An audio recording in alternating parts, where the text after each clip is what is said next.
Hey, good afternoon, everybody. It is April 15th, 2026. We're going to read from Leviticus chapter 19. We're going to read from Psalms 23 and 24. All right, so over here in Leviticus 19, moral and ceremonial laws is my little prick beheading in my New King James. Uh, Talking about essentially giving us, why should we do all these things and giving us some other things. And it's because the Lord is God.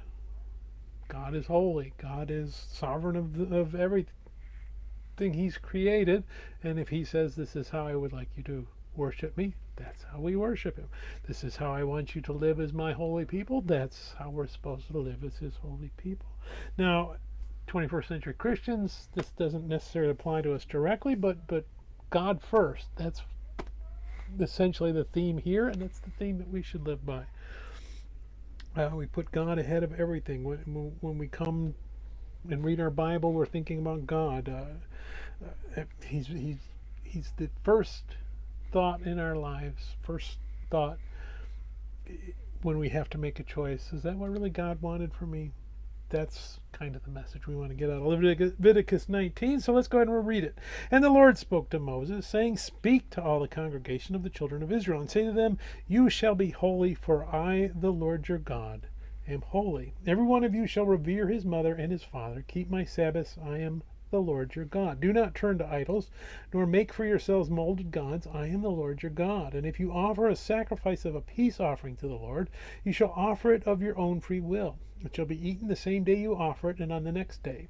And if any remains until the third day, it shall be burned in the fire. And if it is eaten at all on the third day, it is an abomination. It shall not be accepted. Therefore everyone who eats it shall bear his iniquity, because he has profaned the hallowed offering of the Lord. And that person shall be cut off from his people. When you reap the harvest of your land, you shall not wholly reap the corners of your field, nor shall you gather the gleanings you harvest. And you shall not glean your vineyard, nor shall you gather every grape of your vineyard. You shall leave them for the poor and the stranger. I am the Lord your God. You shall not steal, nor deal falsely, nor lie to one another, and you shall not swear by my name falsely, nor shall you profane the name of your God. I am the Lord. You shall not cheat your neighbor, nor rob him. The wages of him who is hired shall not remain with you all night until morning. You shall not curse the deaf, nor put a stumbling block before the blind, but shall fear your God. I am the Lord. You shall do no injustice in judgment. You shall not be partial to the poor, nor honor the person of the mighty. In righteousness you shall judge your neighbor. You shall not go about as a talebearer among your people, nor shall you take a stand against the life of your neighbor. I am the Lord. You shall not hate your brother in your heart. You shall surely rebuke your neighbor, and not bear sin because of him. You shall not take vengeance, nor bear any grudge against the children of your people, but you shall love your neighbor as yourself. I am the Lord. You shall keep my statutes. You shall not let your livestock breed with another kind. You shall not sow your field with mixed seed, nor shall a garment of mixed linen and wool come upon you. Whoever lies carnally with a woman who is betrothed to a man is as a concubine, and who has not at all been redeemed, nor given her freedom. For this there shall be scourging, but they shall not be put to death, because she was not free. And he shall bring his trespass offering to the Lord to the door of the tabernacle of meeting, a ram as a trespass offering. The priest shall make atonement for him with the ram of the trespass offering before the Lord for his sin which he has committed, and the sin which he has committed shall be forgiven him.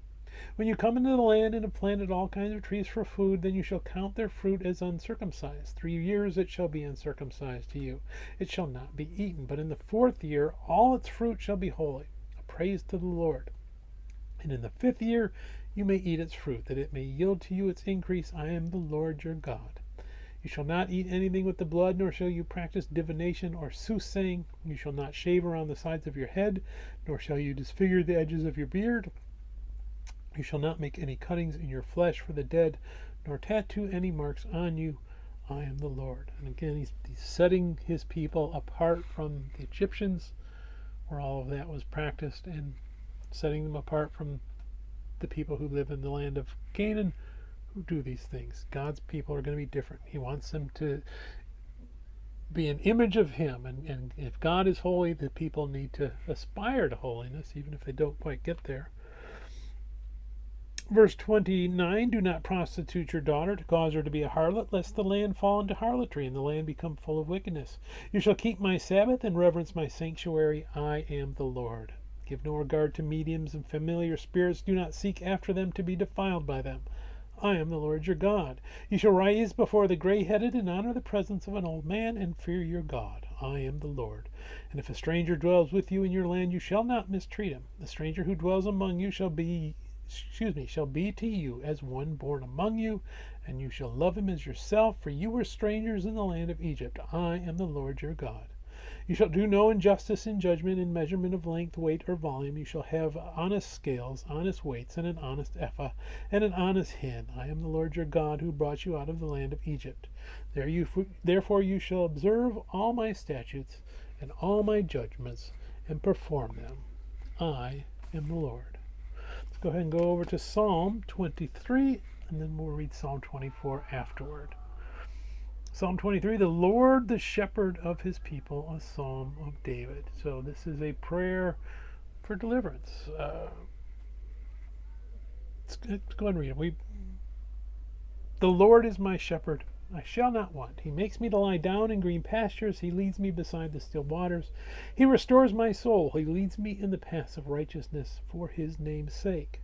Yea, though I walk through the valley of the shadow of death, I will fear no evil, for you are with me. Your rod and your staff, they comfort me. You prepare a table before me in the presence of my enemies. You anoint my head with oil, my cup runs over. Surely goodness and mercy shall follow me all the days of my life, and I will dwell in the house of the Lord forever. Psalm 24 is similar. When we're kind of seeing these couplets, 23, we're praying for God to intervene on our behalf. Psalm 24, we're thanking him that he did it. The earth is the Lord's in all its fullness, the world and those who dwell therein, for he has founded it upon the seas and established it upon the waters. Now again, Psalms, poetry, lots of symbolism, lots of figurative language, lots of flowery, not a science book. Verse 3, who may ascend into the hill of the Lord, or who may stand in his holy place? He who has clean hands and a pure heart, who has not lifted up his soul to an idol, nor sworn deceitfully. He shall receive blessing from the Lord, and righteousness from the God of his salvation. This is Jacob, the generation of those who seek him, who seek your face.